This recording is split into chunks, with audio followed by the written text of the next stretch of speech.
في طبعا ناس بقى زعلت من البث اللي كنت عامله والطريقه الجديده اللي بفضل من ربنا انا اللي مكتشفها، بتاعه الرجلين اللي انا كنت عاملها في اخر بث على القناه. الطريقه دي يا جماعه جميله، قومت معانا اجهزه كتير، وهي طريقه جديده مش رجلين قبال بعض. اللي ما سمعش البث يسمعه، لان فعلا حاجه جميله. بعد النهارده مش هتقدر تخسر اي جهاز عندك، سواء ال سواء 2507، ما تخافش خالص. بالطريقه الجديده دي تقدر تشحن اي جهاز عن طريق اللودر وعن طريق الكمبيوتر بدون مبرمجه نهائيا. السلام عليكم ورحمه الله وبركاته. اعزائي شرحات بلال سات في كل مكان، يا رب تكونوا بخير وبسعاده دايما يا رب. جاي لكم النهارده بموضوع وسوفت وشرح جميل لكل اجهزه الجي اكس 6605 اس. الجهاز اللي معانا النهارده كيوماكس اتش 2 ميني القديم. طبعا كلنا عارفين اجهزه الكيوماكس، والجهاز غني عن التعريف. جهاز الاتش 2 ميني زي السيناتور اي 10، يعني الشرح والسوفت اللي هقدمه النهارده هينفع لاجهزه السيناتور اي 10 والكيوماكس الاتش 2 ميني القديم. يلا فاصل ونواصل.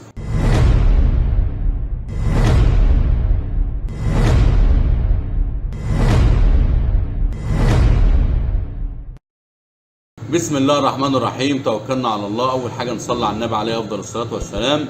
تاني حاجه ما تنساش تعمل اعجاب للفيديو، اشتراك للقناه، تفعيل زر الجرس لكي يصلك كل ما هو جديد في عالم الرسيفرات.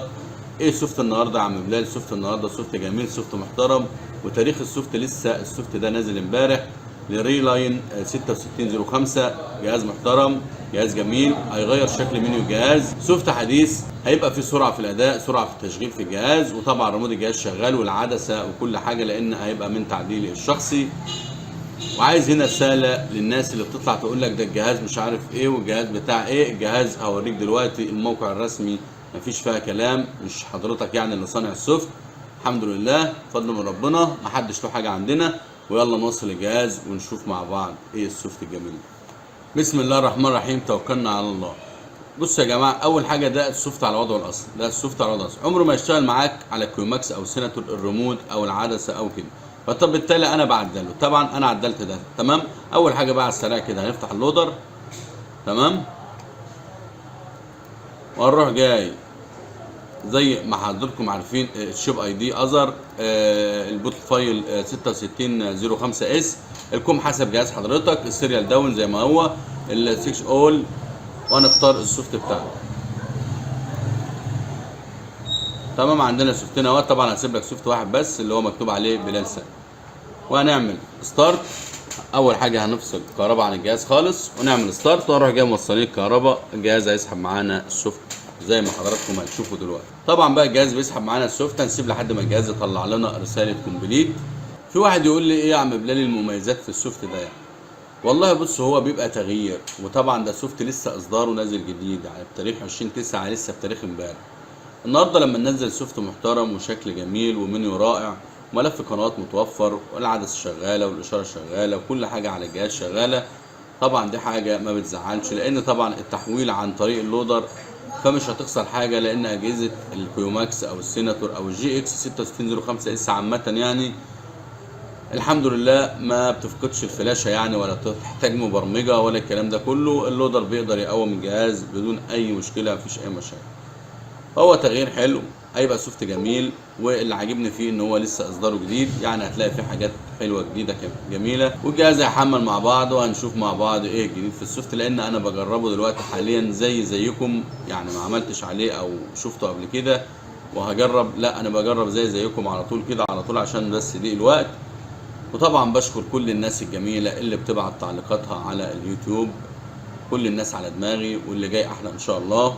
وفي ناس ما بقدرش ارد عليهم غصب عني، وفي ناس بتبعت تعليقات وهو ما دورش في القناه، واحنا بنقول يا جماعه القناه عليها 90% من السوفتات بتاعت كل الاجهزه، سواء معالج جي اكس سواء سان بلس بكل انواعه. القناه عليها كل حاجه، بس انت اتعب شويه ودور هتلاقي كل حاجه. وبعدين عندك قوائم التشغيل في اليوتيوب انا مصنفها، يعني ال 1506 تي في لوحده، السان بلس 1507 جي لوحده، سان بلس 2507 ال لوحده، جي اكس لوحده. في شروحات متنوعه زي ازاي تشغل اللي هو شرح الاي كاست لاجهزه السان بلس. في حاجات كتير انا في قوائم التشغيل مظبطها كده عشان خاطر تسهيلا للناس ما تقعدش تدور في قناه كتير. فانت برضو اتعب شويه عشان خاطر تقدر توصل للي انت عايزه، لان في ناس اغلبيه التعليقات بيبقى اسئله ومشاكل وهي حلها موجوده على القناه. وان شاء الله قريبا هنعمل بث مباشر كده جميل يكون طويل شويه، نقدر بقى في البث ده ناخد راي الناس، اي مشكله نحلها وقت على طول في البث. اللي اقدر ابعت له سوفت في البث هو يطلبه ابعته له على طول، ويبقى البث ده مخصص بقى ايه عشان نخف من التعليقات شويه. في طبعا ناس بقى زعلت من البث اللي كنت عامله والطريقه الجديده اللي بفضل من ربنا انا اللي مكتشفها، بتاعه الرجلين اللي انا كنت عاملها في اخر بث على القناه. الطريقه دي يا جماعه جميله، قومت معانا اجهزه كتير، وهي طريقه جديده مش رجلين قبال بعض. اللي ما سمعش البث يسمعه، لان فعلا حاجه جميله. بعد النهارده مش هتقدر تخسر اي جهاز عندك، سواء ال سواء 2507، ما تخافش خالص. بالطريقه الجديده دي تقدر تشحن اي جهاز عن طريق اللودر وعن طريق الكمبيوتر بدون مبرمجه نهائيا. جهاز زي ما انتم شايفين معانا 95 96%. هسيب لك السوفت ده في تعليق مثبت، واللودر طبعا معاه، اللودر بتاع الجي اكس هنسيبه معاه برضو عادي. وملف القناه بتاعه بيقبل ملفات الاتش 4 والريشمان 1000، يعني ملف متوفر في اي وقت هتلاقيه ومتوفر. وهسيب لك برضو السوفت مدمج في ملف قناه. وزي ما حضراتكم شايفين الرساله الجهاز طلع معاه، اللودر طلع معانا كومبليت. هنعمل اوكي وبعد كده نرستر الجهاز ونرجع مع بعض على الشاشه نشوف مع بعض السوفت الجميل. بسم الله الرحمن الرحيم. بعد ما وصلنا الجهاز كل حاجه، طبعا برستر الجهاز بعد ما ياخد السوفت. الجهاز هيفتح معانا دلوقتي زي ما حضراتكم شايفين، ريلاين 6605 اس. زي ما حضراتكم شايفين الجهاز فتح معانا تمام. نخش بقى اول حاجه كده بقى منيو جميل، منيو رائع. الجهاز ده بقى يا جماعه دي طبعا شغل الحاجات اللي على الجهاز. تعمق بقى براحتك في الجهاز وشوف حالك ودنيتك، وعليه الديلان وعليه كل حاجه. وهنا الاعدادات، لو جينا دخلنا على الاعدادات ونزلنا واربع اصفار،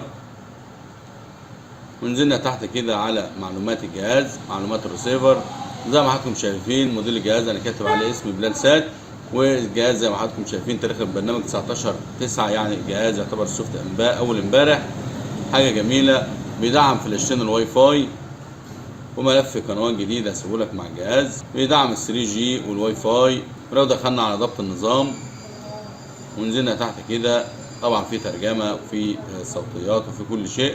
وزي ما حضراتكم شايفين بيدعم تكبير الاشاره زي ما حضراتكم شايفين في الصوره. طبعا دي حاجه جميله، ناس كتير بتبقى عايزه الخاصيه ديت في اجهزه الجي اكس 6605 اس.